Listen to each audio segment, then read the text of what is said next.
전무하거든요. 근데 이렇게 말씀해 주셔서 저희 너무 감사해요. 그러니까 저는 바람이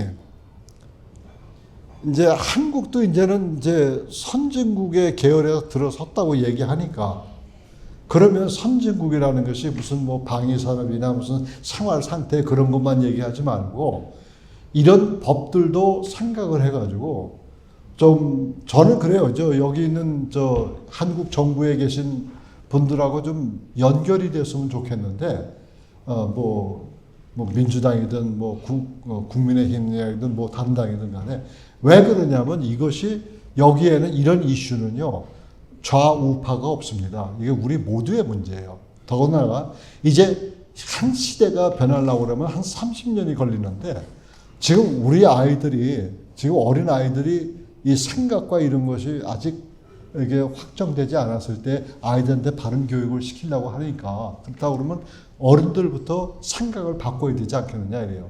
그래서 한 시대를 바꾸기 위해서는 3, 40년 걸리는데 지금부터 한다고 그러면 maybe 이게 바뀌지 않을까. 왜냐하면 지금 유럽에서도 그런 얘기가 이미 전해지고 그 유럽에서는 이런 것이 상당히 잘 해결되고 있어요.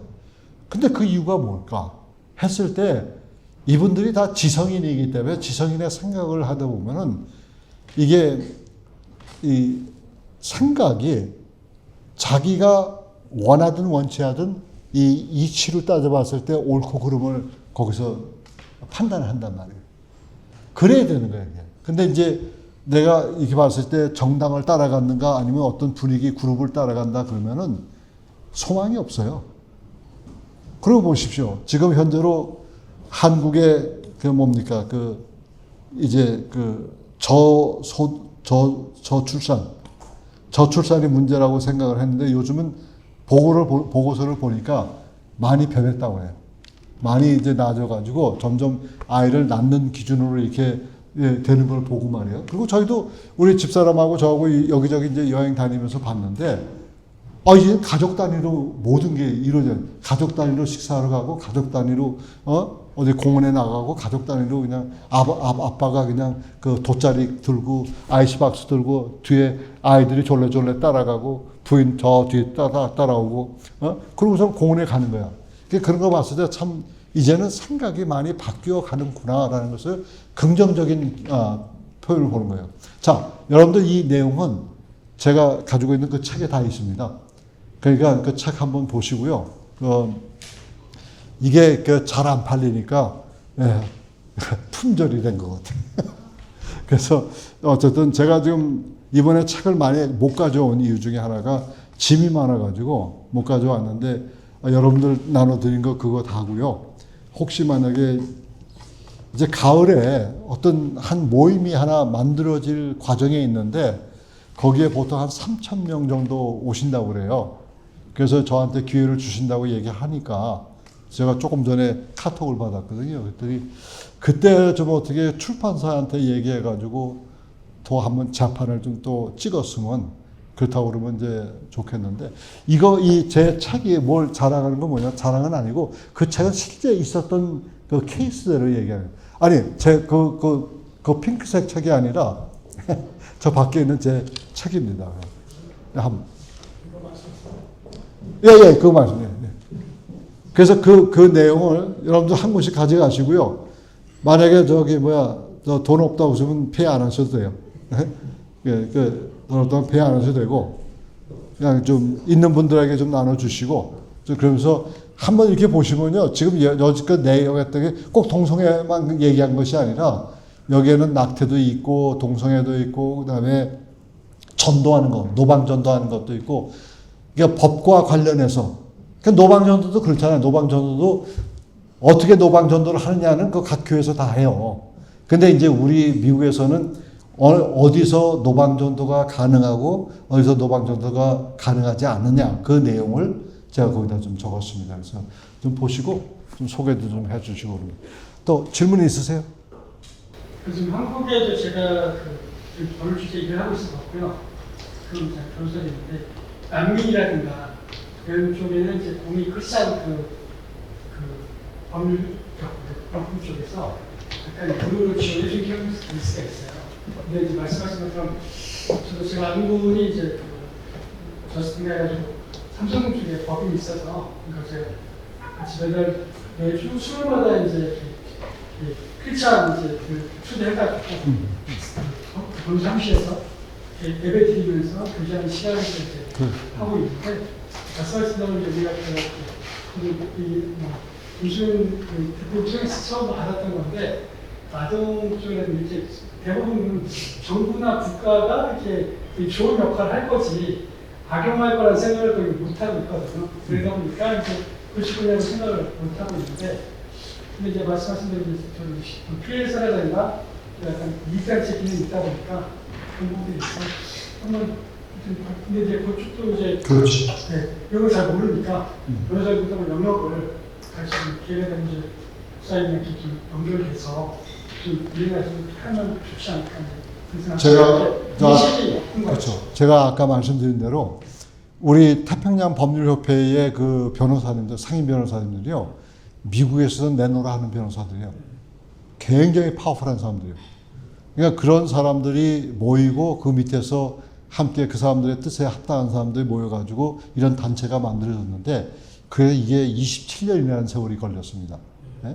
그러니까 어제 오늘 하루에 이게 이룰 것이 아니에요. 근데 지금 말씀하신 대로 우리 크리스천 변호사님들이 물론 세상에 공짜는 없죠. 그렇지만은 그래도 힘들고 어려운 사람들을 만약에 좀 무상으로 돕거나 아니면 아주 적은 비용으로 도와줄 수만 있다고 해도 그거 상당한 발전입니다, 그게. 근데 이제 변호사님들이 거기까지는 생각을 안 하시니까. 근데 이제 그러다 보니까 이제 부모들이 상당히 곤란을 겪는 것 같아요. 당신들은 할 얘기 못 할 얘기 다 하는데 법원에서는 그걸 안 듣거든요. 법원에서는 변호사, 법조인이 논리 정연하게 이거를 얘기해야만 그 짧은 시간에 듣는 거지 실질적으로 우리의 어떤 전반적으로 있었던 얘기를 다 듣고 싶어 하지 않아요. 그래서 좀 크리스천 변호사님들이 좀 모여가지고 좀 이런 단체를 만들면 얼마나 좋겠는가. 여러분들이 법을 공부하시면 돼요. 네? 여러분들이 법을 공부하셔가지고 변호사가 되시고 검사가 되시고 해가지고 이 일을 꾸며나간다 그러면 그보다 더 나은 게 없어요. 왜냐하면 다른 변호인들은 당신들이 어떤 업으로만 생각하지 사명으로 생각하지 않거든요. 근데 우리는 사명으로 생각해요. 여기 우리 변호인협회의 44명은 하나같이 정말 하나같이 그 사명으로 삼고 있어요. 그러다 보니까 승소하니까 우리 그 승소율이요 98%예요. 그 98%인데 그 어떻게 그렇게 되냐? 아니 그 하나님께서 도와주신 거라고요, 사실. 네? 근데 그 이야기가 뭐냐면 미국 헌법이 최고의 권위를 가지기 때문에 그래요. 미국 헌법 위에는 대통령도 없고 대법관도 없어요. 그러니까 미국 헌법에 의거해가지고 우리 변호사들이 그걸 논리 정연하게 하니까 거기서 이제 실질적으로 파워를 얻게 돼요. 그러니까 진보적인 판사들도 이 논리에 기법하는 걸 손을 든 거죠. 그래서 그런 내용입니다. 네. 네, 저는 요즘에 우리 변호사님과 법학과 수업을 듣고 있는데요. 근데 거기에서 미국 재판에 대해서 배우는 기회가 있거든요. 미국 법문화와 한국 법문화가 굉장히 차이가 있거든요. 한국에서는 아무리 쓸데없는 얘기를 이 피고가 해도 끝까지 다 들어주는 문화가 있더라고요. 그래서 한국 쪽에서는 그렇고 좀 신고한 그런 그래서 교수님 말씀 굉장히 많은 부분이 공감이 되고 문화 자체가 좀 다른 부분이에요. 한국 판사님들은 일단 피고가 나서 뭔가 말을 하려고 그러면 얼굴부터 찍혀 있어요. 들어주고 싶지 않아. 변호사님이 말씀하셨잖아요. 그런 부분이 있어요. 그래서 한동대 법대생들이 우리 협회에 한동안은 그 수련을 왔어요.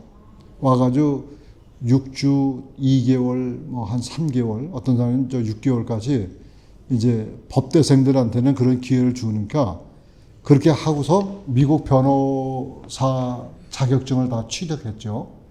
네, 그러다 보니까 좀 생각이 다른 사람하고 좀 틀려요. 근데 이제 저도 이제 변호사님들이 어떤 오르게나이제이션을 이렇게 구성해 주신다고 그러면 이분들도 예를 들면은 한 뭐 3주서부터 6주 사이에 미국에 오셔가지고 좀 연수 생활하면서 좀 미국의 그 법정 분위기도 보시고 특별히 우리 PJI, 그러니까 태평양 법률협회 이 사람들은 보통 법원에 가서 손잡고 기도해요. 예? 손잡고 그냥 판사가 들어왔는데 잠깐만 wait a minute, we need to pray. 우리가 기도해야 됩니다. 그래가지고 거기서 제가 지금 얘기하는 목소리 이 레벨로 그냥 거기서 기도하는 거예요. 손잡고서. 예, 그것도 누가 뭐라 그래 변호사가 그렇게 하는데. 요즘에도 그 성경 읽고 선서하는 게 있나요? 성경에 손 얹고. 증인들이 그거는 이미 들어가기 전에 법원 안에 법정 안에 들어가기 전에 이미 그걸 해요. 그걸 하고서 이게 가시적으로 이렇게 하진 않지만 거기서 성경에 얹고 truth, nothing but the truth 그 얘기 하겠느냐 그걸 선서합니다. 어떤 데는 이제 직접 하는 데도 있고 그거 하죠. 성경 위에다. 그러니까 아직도 크리스찬들의 그 플레이버가 미국 법원에서는 아직도 살아남아 있는 거예요. 저기 좀 질문 하나 있는데요. 예. 일단 그 이제 6위가 4% 5%밖에 안 되고 적은 퍼센트지만 그 이제 그 가정부 그 가정이 이탈해서 이제 부활 때 이제 그 요인 중에 6위가 4% 5% 정도 됐잖아요. 형사적으로 처리한다 하셨는데 어떤 식으로 처리합니까? 범죄자를 끝까지 추적해서 잡습니까? 그럼 당연하죠. 그거를 이제 못 찾는 법도 있어요. 그 항상 여기 100%라는 건 없잖아요. 100%라는 건 없는데 이제 사람들 생각에 심지어는 10대들도 생각에 아이를 낳아서 유기시키면은 형사법으로 된다는 게 거의 살인법으로 이게 적용이 되니까 그러면 그 인생 망치는 거라고. 그러면 아무도 모른다 했는데 아무도 모르는 게 아니거든요. 그냥 어쨌든 간에 잡아내요. 잡아내니까 그 대신에 2%부터 5% 다른 거에 비해서 상당히 아동학대라고 해서 이제 유기시키는 거는 별 큰 그 퍼센테지가 안 되죠. 그러면은 부모를 찾을 경우 이게 수사 형사적으로 이제 처리해서 그걸 이제 어쨌든 유괴 범위죠 부모가 찾을 경우 어떻게 처리합니까? 글쎄요, 그건 그 케이스마다 달라요. 케이스마다 다른데 대부분의 인정신문을 많이 해요. 인정신문을. 그러니까 네가 왜 버렸냐? 네가 두려워서 무서워서 아니면 경제적으로 어려워서 그래도 네 아이인데 그러면서 이제 얘기하면서 아이를 선도하는 쪽으로 이렇게 가지 감금해가지고 뭐 그래 넌 징역 3년, 6년 뭐 이러지 않아요. 왜냐하면 한국도 그렇고 미국도 그렇고 전 세계가 일단 사람이 감옥에 들어갔다 나오면은 물론 뻘건 줄이 걷히지만 실질적으로 인생을 망치는 거예요. 그 안에서. 그러니까 그거를 미국에서는 그걸 보기를 원치 않지요. 그래서 이제 미국에서는 될 수만 있죠. 그러니까 아동 사건도 마찬가지예요. 이 아동을 봤을 때 이 아동을 분리하는 것이 아동에게 더 유익한가 아닌가를 먼저 따진단 말이에요. 그래서 이게 최근에 바뀐 거예요. 2018년도인가 그때 바뀌어가지고 그러면 이 케이스를 보고서 아동이 만약에 부모하고 있는 것이 더 아이에게 더 유익하다 생각이 판사가 판단하게 되면 CPS에서 더 이상 관여를 못하게끔 막아줘. 그리고 그 대신에 이제 사회복지사가 주기적으로 계속 모니터링하고 정말 뭐 알코올릭의 술을 덜 마신다든가 사람이 그 문제가 술 때문에 문제예요 사실. 술만 먹으면 아주 천사 같은 사람도 술만 마시면 이게 마귀로 변한단 말이에요. 그때 그게 더 위험한 게 그때는 내 제정신이 아니기 때문에 사람을 죽일 수 있는 가능성은 많고 어린아이가 죽을 수 있는 가능성도 많다는 얘기예요. 그걸 막기 위해서. 그러면 이제 아버지는 아버지대로 계속해서 네가 아이를 킵하고 싶으면은 rehabilitation 그 회복기관에 가서 계속해서 그네들이 그러니까 AA라고 그러죠. 그죠? 미국에서는 Alcoholic Anonymous라고 해가지고 거기 그룹에 가서 그 과정을 거치고 그다음에 계속해서 그 모니터링 한 다음에 결국은 사람이 고쳐져요. 그러니까 이제 덥다고 사람한테 그냥 더 사람은 옷을 벗기는데 바람으로 옷을 벗길 것이냐 아니면 햇빛으로 옷을 벗기냐. 바람으로 아무리 강하게 부르면 더 사람이 움츠러들잖아요. 근데 땡볕에 놓으면 사람이 다 옷을 그냥 저절로 벗어버린다는 그런 개념이죠. 그렇다면 어쨌든 대부분 강제분리의 대부분 그 요인 중에 하나가 약물이나 마약 이게 대부분이네요. 그 외에는 방위가 방위이 대부분 그렇죠. 저속노 한국도 그게 더 많을 거예요. 방위. 그 먼저 구타하는 건 별 요즘에 별 안 보잖아요. 구타죠. 저희가 보기에는 그렇게 생각보다 많지 않고요. 강제분리된 엄마들이 나는 한 대도 안 때렸어라고 말하는 엄마들도 많거든요.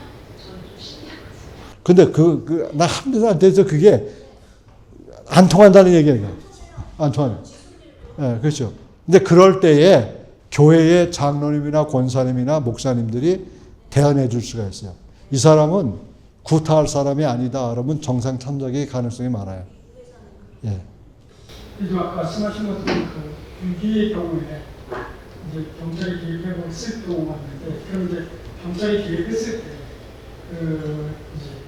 그러면 이제 아이가 다시 가정으로 돌아올 수 있고 또 부모가 나는 얘를 그냥 키우고 싶지 않다. 그럼 똑같이 이태가정 보내고 이렇게 케이스가 적용이 되나요? 근데 우선 경찰을 봤을 때 한국 몰라도 미국은요, 경찰은 집행자예요. 권한이 없습니다. 결정의 권한이.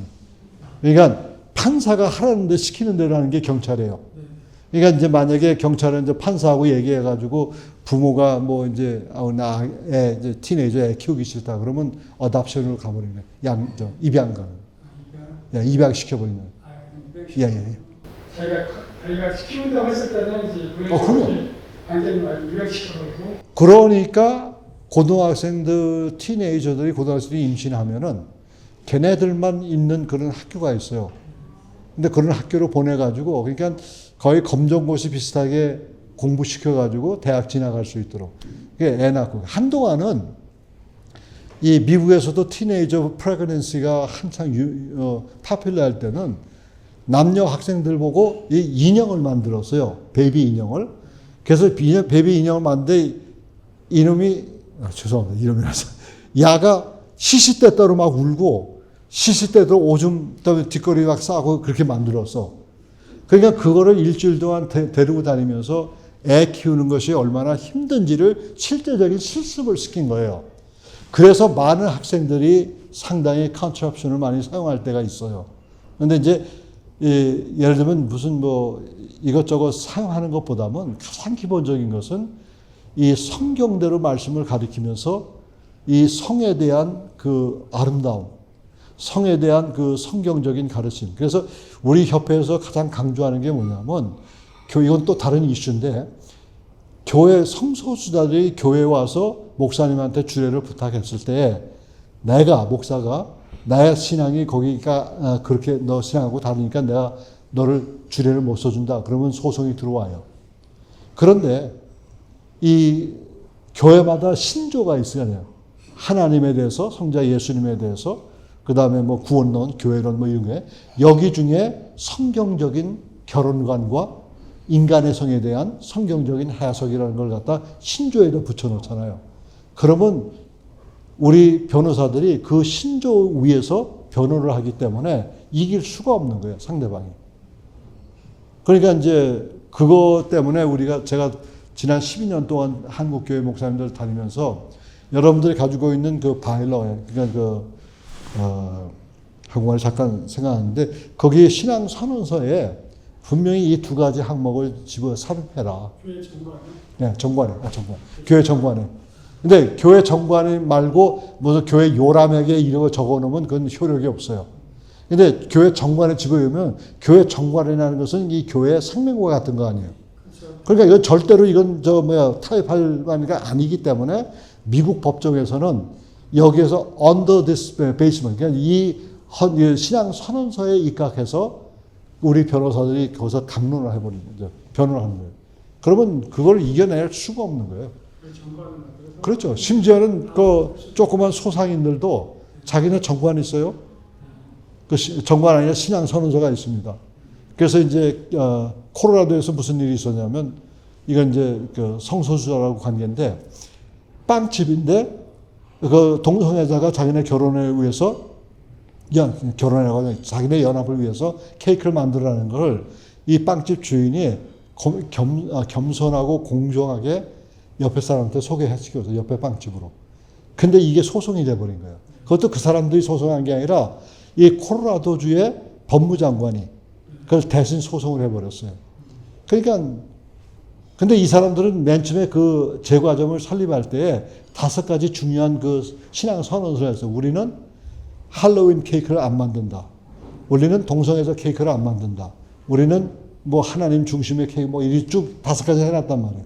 그러니까 그거 별거 아니래도 법정에서 이 변론할 때 그것이 가장 중요하게는 봐라 말이에요. 이게 동성애자들만 아니라 할로윈 케이크도 우리는 안 만든다 이렇게 나와요. 거기 정말 만들어놨거든요. 그렇죠. 그러니까 이제 제가 레코멘드 한인 상인들한테 얘기하는 것은 심지어는 조그만 자파상을 한다 하더라도 거기에 내 신앙 선언서 5가지 뭐 12가지 해주고 해가지고 거기다 딱 붙여놓으라는 얘기예요. 근데 그렇게 안 하죠. 안 하죠. 네. 장사 안 되니까. 장사 안 되고 그 자꾸 이제 이상하게 되고. 연관된 질문인데요. 거기서 이어진 질문인데 그렇게 해서 이제 유기된 아이들 부모를 찾고 어쨌든 국가가 이제 그 부모가 이제 키울 수 없는 위지도 있고 환경도 안 되기 때문에 아참 입양이든 가족이 잘못하는 거니까. 근데 실제로 우리 가장 중요한 건 그 아이거든요. 그 아이는 분명히 친부모를 나중에 알고 싶어 할 겁니다. 알 권리는 반드시 공개가 되어 있나요? 그리고 이제 가정 분리돼서 뭐 입양도 가장 좋고 뭐 가정이 다 뭐 아무데나 좋지만 그 아이가 언제든지 부모님을 알 수 있는 그런. 그렇죠. 그건 18세 이상이면요 성인이니까 당신들 생각하는 마음대로 얼마든지 할 수 있어요. 예, 그게 이런 아이들이 자기가 유기됐다는 걸 얘기했지만 상부모를 만나고 싶어하는 열정도 있고 가족을 만나고 싶어하는 열정도 있고. 네, 그럼요. 그건 만나면 자기 기록 찾아가지고. 그렇죠. 근데 이제 18세 미만에는 아직도 미성년자이기 때문에 걔네들을 보호하기 위해서는 절대 오픈하진 않죠.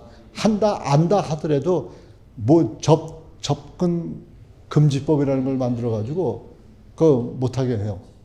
왜냐면 아이들 교육, 그러니까 아까도 얘기했지만은 아이를 갖다가 위탁 가정을 1-2번, 3번이 맥시멈이에요. 그 이상 안 해요. 그 이유 중에 하나가 자꾸만 옮겨 다니면은 아이들 정서적인 문제가 있기 때문에 안 돼요. 네, 한국에서는 어쨌든 지금 유기돼서 벌어진 사람들이 거의 100만 명이 넘습니다. 그래요?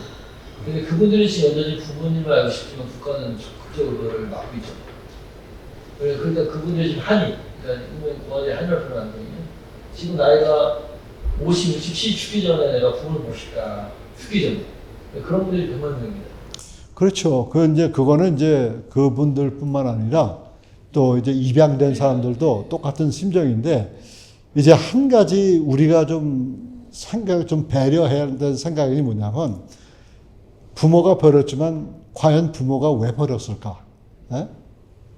물론 딸이라서 버릴 수도 있고 왜냐면 아들을 원하는 가정인데 옛날에 우리 살 때는 완전히 남성 우월주의식으로 했기 때문에 딸만 나면 그냥 뭐 버리든가 뭐 이렇게 해버렸다고요. 근데 그거를 떠나서 일단은 부모의 심정에서 만약에 키울 수 없는 상황, 이제 그 해외로 입양된 것 자체가 잘못됐는데 그때 당시를 보면 전쟁 직후였어요. 그러니까 먹고 살 게 전혀 없다. 근데 애는 그렇게 많이 나가지고 한 가족에 7, 8명이 났단 말이야. 그럼 그거 다 어떻게 해? 예? 다 굶어 죽게 생겼는데.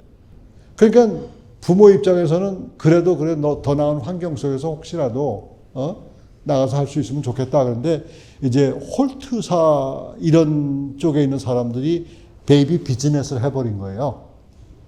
이 사람들이 그 아이들을 갖다 좋은 면에서 끌어가는 게 아니라 그네들의 목표 달성하기 위해서 아이들을 길거리에서 좀 잃어버린 아이들까지 다 고아원에 보내가지고 이제 그 소정의 금액을 가지고 이제 그냥 애기 파는 거죠. 그러니까 그런 내용들이 있는데 그 사람들은 그렇게 인정을 안 해요. 하지만은 뭐 상황을 보니까 뭐 다 들어보니까 그런 얘기인데 뭐. 자기는 저 집 앞에서 놀다가 잠깐 누가 이렇게 뭐 얘기해 준다고 해서 쫓아갔더니 아예 그냥 고아원으로 들어갔다니. 실종 사건들이 다 근거 아니야?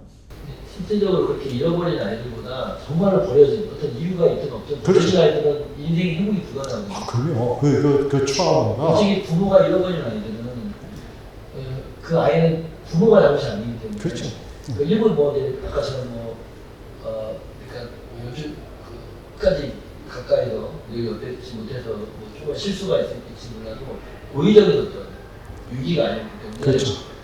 부모도 그렇고 아이도 그렇고 부모를 만나는 어려움이 없어요. 그러니까. 하지만 버려졌을 경우에는 부모도 입장에서도 이거는 어쩌면 이거는 모기도 아이들 모기는 그러니까 그게 우리에게 주어진 슬픈 역사죠. 그게. 슬픈 역사인데 지금 와서 그걸 어떻게 해결해야 된다. 해결 방법은 없어요 지금. 단지 이제 그 두 부류가 있는데 하나는 그래도 부모를 찾아야 되겠다 하는 사람이 있고 나를 완전히 abandon 했기 때문에 유기했기 때문에 난 그네들하고는 전혀 관계없다 하는 사람도 있고 입양 케이스가 그래요. 그런 분들도 찾으면 좋아하시죠. 그렇죠. 내 말이 그 선택권을 그러니까 원망을 하더라도 자녀도 지금 부모가 옆에 있어도 왜 나를 낳으려고 가냐 이렇게 원망을 하잖아요. 버려진 아이들도 때로 부모를 만나서 원망이 소리를 할 수 있는 거 아닙니까? 왜 버렸냐. 근데 그거조차도 이제 차단하니까. 이게 법범적이 제가 그럴 것 같아요. 지금 차단시키면 안 되는데.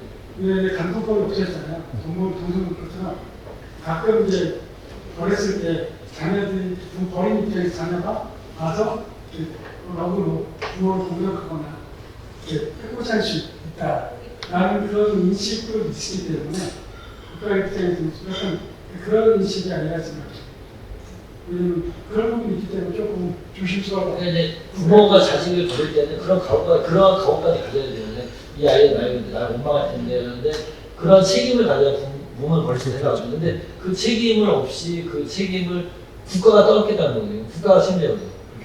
그 국가가 어떻게 책임져요? 그게 이제 지금 말하는 이제 진화위에서 국가가 배상 들어가고 있습니다. 근데 이제 그런 경우는 제가 보기에 제 3자 입장을 봤을 때 아무리 돈이나 상황을 통해서 그네들의 문제를 해결해 준다 하더라도 그거는 안 돼요. 그건 이제 필연 관계이기 때문에. 제가 그거를 막을 볼 필요가 네, 그래서 그렇죠. 근데 이제 법을 공부하시는 가운데 앞으로 얘기했을 때 제가 이런 얘기하면 저 사람은 진보적인 생각이라는데 저는 철두철미하게 보수예요. 극보수고 극우파고 극트럼프 차장자예요. 그런데도 불구하고 뭘 얘기를 하냐면 이런 얘기를 하는 게 상황에 맞을 때 내가 상대방의 의견을 묵사발시켜가지고 내 생각이 옳다고 막 부르짖는 거는 그건 바보스러운 생각이란 말이에요. 그리고 이런 재물이나 이런 걸 통해서 아이나 가정에게 도움을 준다고 해서 그 사람의 자체가 바뀌는 게 아니에요. 저는 확실히 믿는 것은 그렇기 때문에 우리가 성경 교육을 다시 공립학교에서 미국의 경우는 공립학교에서 시작해야 되고 기도 교육을 시작해야 되고 예배 생활을 시작해야 된다는 이유 중에 하나가 뭐냐면 이거는 이상이나 철학이나 이런 것 가지고 가르칠 수 있는 대목이 아니에요. 기본을 바꿔놔야 돼, 기본. 근본이 벌써 틀어지니까 아무리 겉으로 옷을 입혀도 결국은 그건 쓰러지게끔 돼 있는 거예요. 지금 질문 주셨던 분이 고학원이 연대 조윤한 대표님이시고 그러시군요. 네, 매스컴에서 굉장히 사랑하는 많이 보도가 되시는 송하로 목사님이랑 잠깐 말씀 나눴는데 그 한국에서는 재작년부터 보호출산제가 이제 시행이 됐어요. 그래서 이제는 엄마가 원하면 아이를 자유롭게 유지할 수 있는 그런 걸릴 수 있는. 침대가 생겼거든요. 그러면서 언론에서 제일 그 근거로 삼는 게 이렇게 우리가 해야 된다라고 이유를 삼는 게 보도가 되기를 미국에서는 아이를 소방서 앞에 버리면 다 알아서 해준다. 우리도 그렇게 자유롭게 해야 된다. 흑인들은 많이 소방서 앞에 애기를 보관한다. 그런 게 굉장히 많이 보도가 됐었어요. 그렇죠. 보호출산제를 합당화시키기 위해서 그런 부분에 대해서 조금 더 자세히 설명해 주시면 좋겠어요. 미국은 정말 근데 그게 아까도 얘기했지만 흑인 사회 속에서는 타당해요, 그게. 왜냐하면 흑인은 아버지를 몰라. 한 가정에 아버지가 셋, 넷, 다섯이 될 수가 있어요. 그러니까 흑인 가정에만 있는 문제인데 흑인에 있는 가정 문제를 다 싸잡아가지고 미국 전체다 얘기하는 거는 이건 안 된다는 얘기예요. 절대로 그런 일이 없어요. 만약에 미국에서 얘기해서 티네이저나 아니면 원치 않은 베이비가 있었을 때 우선 첫째로 낙태하지 말고 애 키우라는 거. 두 번째로는 정말 키울 수 없으면 우리가 입양시켜가지고 다른 좋은 가정으로. 왜냐하면 아이를 원하는 가정이 엄청나게 많아요. 그렇게 한 거지. 지금 흑인들이 그 가지고 있는 사상이나 그네들이 하는 생활 것 가지고 총체적으로 얘기한다는 얘기는 그래서 제가 얘기한 게 그거야. 아니 한국에도 지성인들이 많은데 왜 보도를 할 때에 전후 좌우나 팩트를 다 검사한 다음에 해지. 그런 거 하나 탁 해가지고 한 가지 예를 들면요. 그 텍사스가 원래 공화당 주예요. 근데 텍사스 중에 가장 적은 카운티가 하나 있는데 지난 70년 동안 한 번도 공화당 의원이 선출되지 않았어. 근데 지난번에 민주당 의원이 선출됐거든. 근데 한국에서 보도를 어떻게 했냐면 봐라 이제 트럼프 지지하는 그 텍사스도 이제 무너졌다 이렇게 얘기하는 거예요. 그 얘기는요, 아주 작기도 하지만은 공화당이 이길래야 이길 수 없는 그 카운티가 있다는 거예요.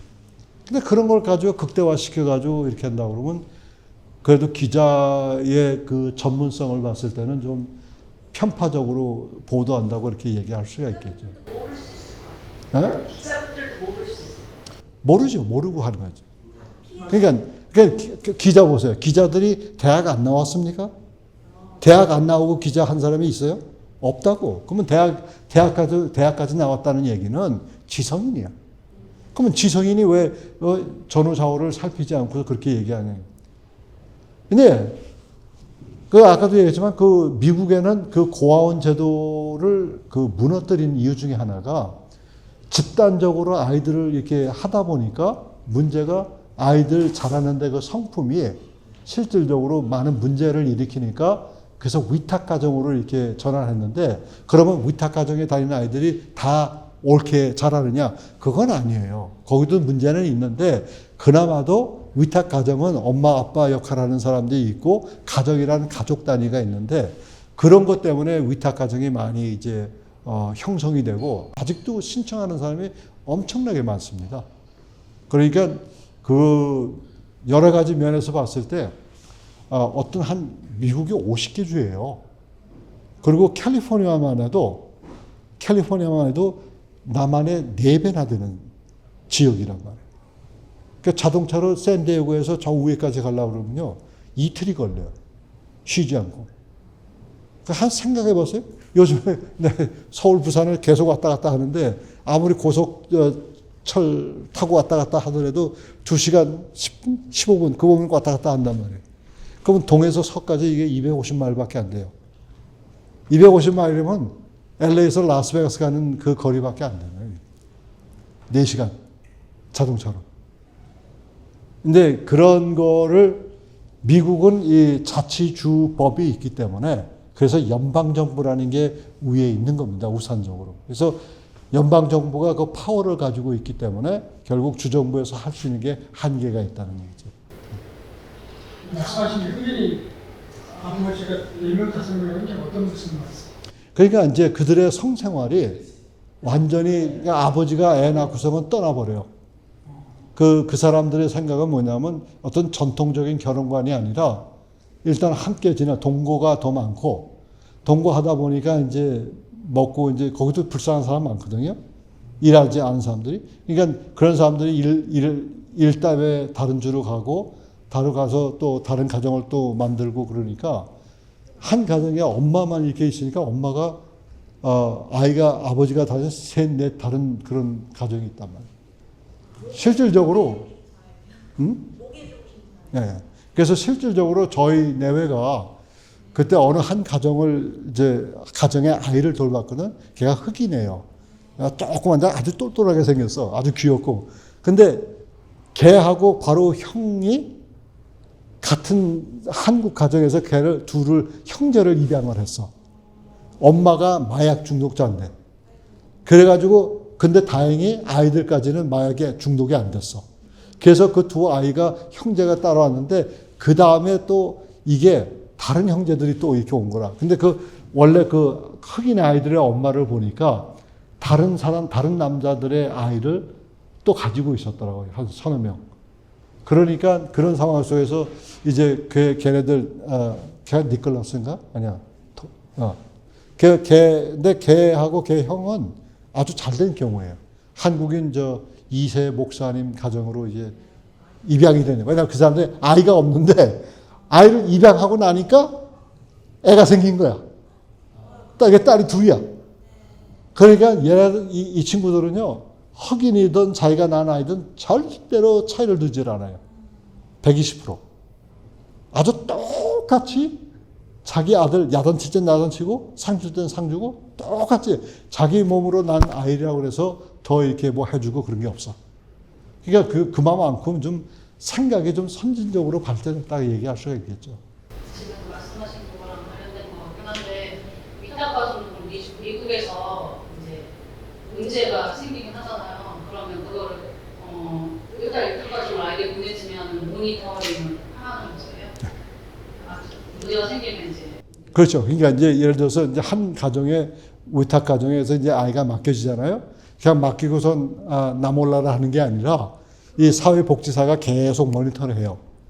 그래서 그 가정이 혹시라도 또 다른 차원의 그 어뷰즈가 있다고 생각하잖아요. 의심이 되면은 그 가정을 아예 리스트에서 없애버리고 그 아이를 또 다른 가정으로 옮기는데 그 과정에서 보통 2년, 3년 그 사이에 이제 옮겨지는데 그게 기껏해야 한 3번 아니면 2번 아니면 3번 정도 바뀌지. 위탁 가정은 선정할 때 기준이 어떻게 되는 거예요?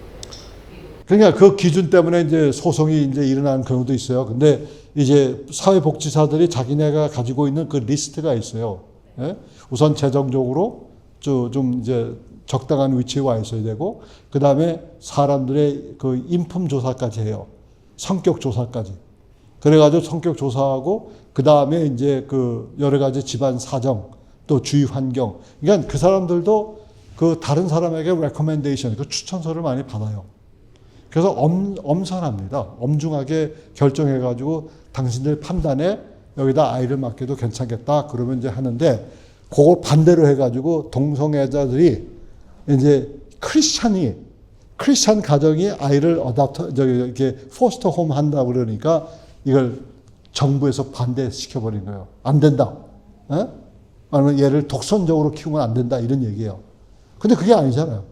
근데 그거를 저희 협회에서 그걸 맡아가지고 한 결과 수개월 후에는 이 사람들이 승소해가지고 그 아이를 이제 크리스찬 가정인데 아이를 받아들일 수가 있다는 거예요.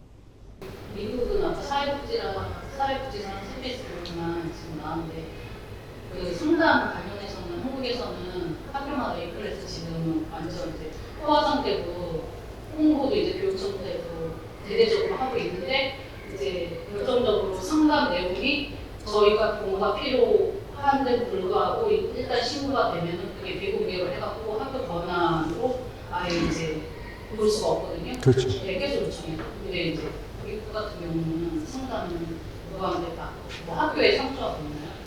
그렇죠. 상담자는 항상 그 상주에 있는 사람이 있는데 그 상담할 때에 부모의 허락을 받아야 돼요.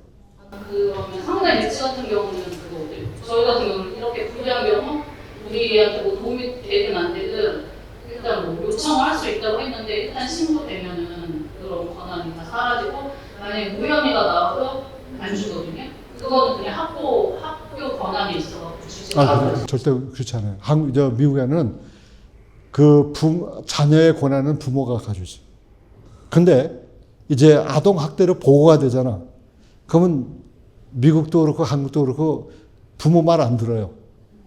그러니까 우리가 얘기한 게 의사나 소아과 의사나 교회 목사님이나 이런 사람들의 그 조언이 필요하단 말이야. 이제 그러겠는데, 근데 제일 마지막에 판결하기 전에 항상 주는 게 뭐냐면 부모가 이야기할 수 있는 그 권한은 줘요. 근데 그 판단을 판사가 하는 거예요. 판사가 가만히 들어보고 이 사람이 정말 솔직담백하게 자기의 상황을 설명하고, 그러니까 이제 그런 얘기를 하죠. 이럴 경우에는 어떻게 어프로치 하냐면은 이런 방법을 택해요. 우리가 만약에 애를 돌려주면 넌 어떻게 할 것이냐? 그러면 이제 나 술 끊겠습니다. 그럼 술 끊으면 어떤 방식으로 끊을 거냐? 아주 집요하게 묻는다고요. 그냥 끊는 거로만 그런 게 아니라 그러면 내가 제일 좋은 게 저는 AA 클럽에 가서 훈련 받겠습니다. 이러면은 왜냐면 거기서 이제 자기네가 사인해 줘야 되니까. 그러니까 공공 시간에서 나의 어떤 임프루먼트를 구체적으로 얘기했을 때는 판사가 오케이. 그러면 네가 앞으로 술 끊기 위해서 AA 클럽에 들어가서 예를 들면 6개월간 있든가 1년 동안 내가 훈련 받아라. 그리고 매주 보고서 써라. 이런 식으로 이제 나온단 말이에요. 그러면 나중에 대구성 이제 AA 담당자가 이 사람은 더 이상 알코올릭이 아닙니다. 그러면은 이제 그 다음부터는 상관없죠. 아이를 돌려주죠. 근데 근본적인 문제인 것 같아요. 아이에 대한 그 소유권이라고 그렇게 설명은 안 하지만 아이에 대한 그 교육권은 부모가 가지고 있는 거예요. 아무리 진보적인 판사라도 부모의 허락 없이는 이게 안 돼요. 그러니까 우리 협회가 승승장구하는 이유 중에 하나가 우리가 종교자유, 부모 권리. 부모가 권리가 있는 거야. 난 자식인데 부모로서의 권리인데 그걸 왜 행사를 못 하느냐. 이게. 우리 아동 권리는 부모 권리 같은 거다. 이 메시지를 조윤환 대표님께서 만들어 주셨거든요. 아이에게 자꾸 너는 권리가 있어라고 가르치는 사람들이 있지만 그 사람들만의 현혹이 되면 안 된다. 아동 권리를 제일 지켜줄 수 있는 건 부모입니다. 그렇죠. 아동 자신이 내가 권리가 있다 그 얘기는 안 해. 우리 인정 안 해요, 그거. 예? 근데 부모가 아이들에 대한 권리가 있다는 것은 그건 전적으로 헌법에도 이렇게 기록이 되어 있기 때문에 그거는 아이에게는 글쎄요. 한국은 잘 몰라도 아이에게는 권한이 없어요. 거기 한국에서는 아마 그런 여러 좀 의롭고 좀 좋은 있어도 되게 힘든 이유가요. 미국에서는 그 반대되는 이익 집단이 없어요. 근데 이제 한국에는 이제 부모의 권리를 대신하고자 하는 아동 보육원 원자 협회가 있어서 실질적으로 많은 목표인들이 오히려 부모의 권리보다 그 고아 원장들의 권리를 더 중요시해요. 그렇죠. 그래서 한국에서는 그런 것들이 활동하기에는 판사들도 굉장히 헷갈려합니다. 근데 판사들도 중립을 지키기 어려워요. 그러니까 순수하게 보는 게 아니라 이익 집단, 그 고아 원장들 아까처럼 미국에는 없는 집단 수용 시설이 엄청난 힘을 갖고 있기 때문에 그렇죠. 대한민국 근데 그거를 폐쇄해야 되는 게 가장 우선적이에요. 미안한 소리지만 고아원 운영해서 제가 이런 소리해서 죄송하지만 고아원부터 없애야 돼요. 네. 고아원부터 없애야만 이 한국이 살아날 수 있어요. 그러니까 근데 한국에 목사님이 필요한 게 뭐냐면 대한민국의 대부분 고아원은 70%가 배우는 그렇죠. 그러니까 목사님의 메시지가 중요한 게 뭐냐면 목사님들한테 회개하고 외치려 합니다. 왜냐면 제가 이 고아원에 하면서 많은 목사님들이 죽겠다고 저를 많이 만났어요. 근데 저는 요구하는 건 뭐냐면 목사님 올바른 메시지 좀 전해주십시오. 고아원 없을 때 아이들 가정을 돌려보내야지. 그렇죠. 그런 게 아니라 아이들을 버리는 위기에 대해서는 굉장히 목사님 강조하십니다.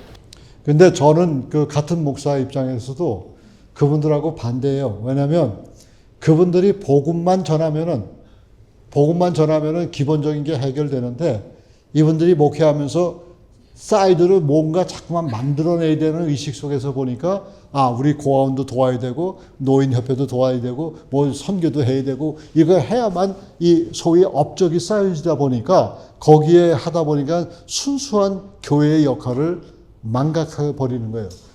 그러니까 실질적으로 보세요. 지금 현재로 선진 국가에 보면은 고아원이 없어요, 거의. 없는데 그 왜 없느냐 했을 때 고아원 대신에 이 아이들의 환경을 위해서 이런 그 위탁 가정들이 상당히 많이 이 역사를 하고 있거든요. 그러다 보면 위탁 가정에서 자란 아이들도 훌륭한 사람들 상당히 많이 나와요. 근데 고아원이라는 것은 그 고아라는 그 자체가 굉장히 부정적이에요. 그리고 이제 고아가 돼서 고아가 되는 수도 있지만은 부모가 갖다 유기해가지고 고아가 된 사람이 더 많다는 얘기죠. 그러니까 전쟁 직후에는 얼마든지 이해가 가요. 근데 지금 전쟁 끝난 지 벌써 50년이 넘었는데 아직도 그렇게 생각을 그런 식으로 하다 보니까 실질적으로 그러면 우리가 미래에 대해서 무슨 생각을 하고 어떤 종목을 가지고 생각을 하냐 이게 없다는 얘기예요, 이 새끼가. 그러면 내가 분명히 물을게요. 그러면 2030년도에 대한 계획이 있습니까? 아니 2050년도에 대해서 계획이 있습니까? 없다고. 그냥 그제 있는 그대로 그냥 흘러가는 거예요. 흘러가다 거기서 닥치면 그때 이제 일시적으로 뭘 한다 이렇게 되는데 그래가지고는 궁금한 점은 말씀하신 대로 제가 조선지고 듣다 보니 근데 정부가 물건을 저도 채권에서 진짜 우리나라 진짜 거의 100% 미만이고 아까 대로 뭐 주식 9%가 뭐 이렇게 여러 가지 그 연락기구 뭐 연락들 뚱명들 그런 방향에서 이제 주식과 쏘아지기 때문에 정부 입장에서는 이탈까지 10개로 관련된다 그리고 한 개 관련된 단시적인 입장에서 효율적인 거예요. 그러니까 정부 입장에서는 효율적인 거기 때문에 물건을 유지할 부분이 있을 거고 그리고 그 기간이 마찬가지예요. 그걸 뒤집어져야 되거든요. 그러니까 보면 위탁 과정을 했을 때 이게 그런 부분에서 뭐 데이터가 나온다는 좋다는 게 나와야 논문을 만들어줘야 되는 부분인데 그래서 지금 위탁 과정은 그러면 뭐 우리가 대충 들었을 때도 위탁 과정 하려고 하면 제 개인적인 위탁 과정을 내가 하라고 어렵거든요. 뭐 그분을 위해서 그분은 주치가 유명한 분야에서 유명하라는 거의 안 나거든요. 잘 유명한 안 하는데 위탁 과정을 누가 하느냐는 주치가 많아요. 그렇죠. 그래서 그런 부분에서 위탁 과정을 했을 때는 어떤 사람들이 좀 자원도 있고 이렇게 장점이 있고 이런 부분 데이터가 있었을 때 그거를 없앨 수 있는 근거가 되기 때문에 그렇게 될 것 같은데 방향성이 위탁 과정에 간다고 하면 그래서 우리나라 모에서 위탁 과정에 어떤 조건들이 있고 뭐 어떤 사람들 이렇게 지원했는지 모르겠으나 해외가 있고 장점들을 살려야 되는데 이제 미국은 이제 그런 시점을 갖잖아요. 그렇죠. 그래서 지금은 우리나라가 좀 위탁 과정을 하려고 한다면 어떤 방향이 그러니까 어떤 피해가 있었는데 그거를 계기가 있을 것 같은데 이런 부분도 분명히 거기서도 똑같은 공부의 시점이 있으니까. 근데 한 가지 문제는 저는 사회학자가 아니라 저는 신학자입니다. 예? 사회학자가 아니기 때문에 그 데이터나 이런 것이 있긴 있지만은 그 연구 그 소집하려면 또 시간적 여기가 있고 저는 얘기가 뭐냐면 정말 이게 경각심을 일으키는 쪽으로 저는 보고 있어요. 이 사역을. 그리고 이 사역은 제 부수 사역이지 메인 사역이 아니거든요. 메인 사역은 이제 신학교에서 신학 가르치는 게 내 메인 사역인데 이런 거 들었을 때는 제가 얘기할 수 있는 것은 이런 거 얘기하면서 경각심을 일으켜서 그러면 여러분들이 앞으로 어떤 방식으로 일을 전개해 갈 것인가 이걸 봐가지고 좀 연구를 하세요. 뭐 꼭 내가 학위를 공부한다고 해서 논문 쓰는 게 아니라 한번 논문 한번 써보세요. 짧은 논문 한 20, 30페이지짜리. 그러면 그 논문 썼을 때에 전 세계에 지금 위탁 과정들이 어떻게 전개되고 있는지를 분명히 알 수가 있단 말이에요. 그건 위탁 과정들이 유럽에서도 그렇고 미국에서 제일 파퓰러한 게 위탁 과정인데 거기에 장단점이나 이런 것들을 연구하신다 그러면 그거 발표하시면 금방 수위가 나타나잖아요. 예? 그렇게 되면은 이제 왜 위탁 과정을 해야 되냐. 저는 홈스쿨에 대해서는 상당한 긍정적인 모임을 가지고 있어요. 그러니까 한국에서도 이것이 가능하다라고 저는 생각하는 것 중에 하나가 물론 이제 대안학교도 있지만 대안학교에서는 어느 정도 그래도 뭐 보통 편법으로 쓰는 것 같아서 좀 별로라고 생각하는데 이 홈스쿨링 자체만 해도 이 상당한 그 긍정적인 자세가 있어요. 우선 아이들한테 프레셔가 없다는 거예요. 자기하고 자기 싸움이에요. 근데 그게 어려서 중고등학교, 초등학교부터 이렇게 하잖아요. 대학 과정을 하는 거예요, 지금. 내용은 초등학교 내용이지만 그 과정에 공부하는 습관이나 이런 거 보면은 대학생이나 마찬가지예요. 그러니까 대학에 가서도 별 문제 없이 얼마든지 뛰어넘을 수 있는 그런 게 있단 말이에요. 다음에 한번 기회 있으면 내가 홈스쿨에 대해서 조사해가지고, 다음에. 거기에 대해서 굉장히 관심 있으신 가신 엄마들 홈스쿨에 관심 있는 있죠. 관심이 있는데, 이제, 얘기는 이런 이제 비디오를 찍는다니까 제가 마음이 편한데, 이거 찍어가지고 좀 쉐어하세요. 나누시고. 물론 이게 나 한쪽에 나의 어떤 일방적인 견해라고 할 수 있지만은, 그러나 뭐 저도 미국에서 오래 살았고 또 그런 경험을 한 사람이고 교육자고 또 교육학과를 지금 공부하는 사람 중에 한 사람이기 때문에 얼마든지 그 홈스쿨링에 대해서 긍정적인 얘기를 하는데 거기에 대한 결과도 많고 조금 전에 얘기한 내 친구 목사가 벌써 자녀들 4명이나 4명을 다 그렇게 키웠잖아요. 큰애는 벌써 대학에 갔어요. 대학 갔는데 전공 과목이 상당히 힘든 전공 과목인데 교수가 환영한 거예요. 그러면 됐잖아요. 내가 꼭 그 서울대 나와야 돼? 아니, 서울대 안 나와도 돼요. 꼭 뭐 저 하버드 나와야 됩니까? 아, 웃기는 소리 하지 말라고. 하버드 나와야 뭐, 하버드 나와서, 네, 이러자면 안 되지만, 하버드 나와서, 직장 생활하는 사람 얼마나 많은 줄 알아요. 그러니까 이게 어느 학교 나왔다는 게 중요한 게 아니라, 당신 실력이 얼마나, 얘는 실력 대 실력 대결이에요, 이 세대는. AI 보세요. 웬만한 거 질문하면 다 대답하잖아요. 근데 AI를 뛰어넘을 수 있는 사람이 되려니까 내가 내 자신의 실력을 키워야 되는 거예요. AI가 하지 못하는 걸 우리 사람이 할 수가 있다는 거예요. 근데 이제 녹화가 되고 있으니까 조금 말을 해주고 싶은데 위탁가정 이제 우리나라도 위탁가정화가 돼야 된다 이런 주장들이 이제 많이 되고 있거든요. 되고 있기는 하지만 이제 신청자가 없어요. 그 왜 없는지 아세요? 그 왜 없는지 아세요? 내 자식관이 너무 강하기 때문에. 이게 아이들을 전체적으로 모두가 평등하게 보면 모르겠는데 한국 가정이 제일 못하는 게 입양하는 거하고 이 위탁가정 하는 거예요. 못해. 이거는 죽었다 깨어나도 한국은 좀 힘들 것 같아, 내 생각에. 근데 저희 단체 입장에서는 위탁가정으로 가는 게 더 싫은 부분도 있어요. 왜냐하면 이제 엄마랑 뭐 싸워서 이제 단체분리가 됐을 때 차라리 좀 시설로 가면 그 보아원에 무작정 찾아가서 아이를 만나면 해달라야 된다. 또 아이가 이제 숨통만 싶거니 학교 갔다 오면서 엄마한테 연락을 할 수 있고. 그런데 위탁가정으로 가면 위치를 알려주지를 않으니까 엄마 아빠들이 찾을 수가 없는 거예요. 그냥 조그맣게 아파트 속에 있거든요. 그거는 미국하고도 비슷해요. 18세 미만이었을 때는 그 인포메이션을 릴리스 안 해요. 네, 그래서 오히려 아이랑 한번 만나고 얘기해보면 아이들 마음을 돌이킬 수가 있는데 아예 만나지는 못하게 하니까 아이가 집에 오기 거부한다는 말도 믿을 수가 없고 실제로 만나보고 뭐 힘들게 연락이 돼서 만나보면 아이는 너무 집에 가고 싶은데 이 사람들이 말을 안 전해주고 그렇죠. 그래서 위탁 가정이 이제 좋은 방안인 것처럼 이제 보도도 되고 그런 주장들도 그 합리성은 이해도 되는데 그렇죠. 저희 단체 입장에서는 반대로 했을 때 시설을 가는 차라리 나은 위탁 가정 그래서 저희는 이제 친척집으로 가거나 강제로 하지 말거나 하여간 우리 모두에게 주어진 이 시대에 주어진 그 숙제라고 생각을 합니다. 예, 저 사모님.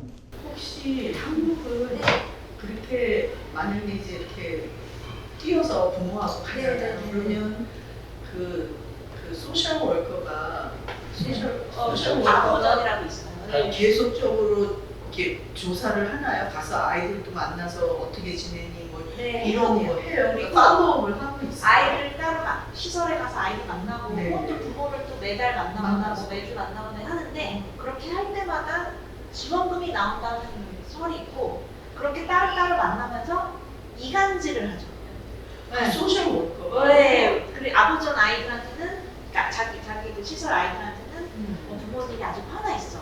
연락하면 안 될 것 같아. 너가 가면 안 될 것 같아라고 하고 부모님한테는 와서 아이가 돌아오길 원치 않는다. 근데 엄마 화가 나니까 뭐 이렇게 얘기를 하니까 집으로 못 들어가게 오히려 관계를 악화시켜요 계속. 그거는 너무 자, 우리 시간이 상당히 많이 지연됐습니다. 여러분들 어쨌든 저는 이번에 그냥 식사 모임에서 그냥 대강 얘기하는 것보다 한번 이런 이슈를 좀 오픈해서 여러분들 생각도 좀 듣고 싶고, 그러니까 어쨌든 우리 김 대표님하고 연락해서 가지고요 얼마든지 저하고 통화할 수가 있으니까 좀 도움될 만한 얘기도 좀 해주시고, 한국 사정을 제가 모르니까. 그리고 이제 저는 이제 아마 모르게 몰라도 9월달에 또 다시 나와야 될 것 같아요. 근데 이제 아직 집회가 조금 전에 받았어요. 제가 조금 전에 텍스트를 받아가지고 아직 내가 하여간 일단은 나중에 들어가서 연락한다고 이제 얘기를 했는데 뭐 그렇게 된다 그러면 또 자주 나올 기회가 생기고 또 다음에 그 내년에는 그 학회가 하나 여기서 설립이 돼요. 학회. 그래가지고 제가 이제 그 어떤 이슈에 대해서 좀 논문도 좀 소논문도 좀 쓰고 그래가지고 이제 그럴 계기가 있는데 하여간 여러분들 기도해 주시고요. 저도 여러분들 위해서 기도하고 한국의 이런 상황이 실질적으로 좀 전반적으로 획기적으로 좀 변해야 되는데 많은 변호인들이 좀 합력을 하셔야 되거든요. 크리스천 변호인들이. 그래서 여기에 대한 심각성을 아시고 그래서 앞으로 한 30년만 앞을 내다봐도 되셔요. 지금 당장은 뭐 안 돼도. 예. 우리가 30년 되면 여러분들 다 꼬부랑 할머니, 할아버지 될 텐데 그래도 우리가 그동안 이 해온 업적을 보면은 그 다음 세대가 실질적으로 우리가 연구해 놓은 그 토대 위에서 또 새롭게 또 발전시킬 수가 있으니까 그래서 어쨌든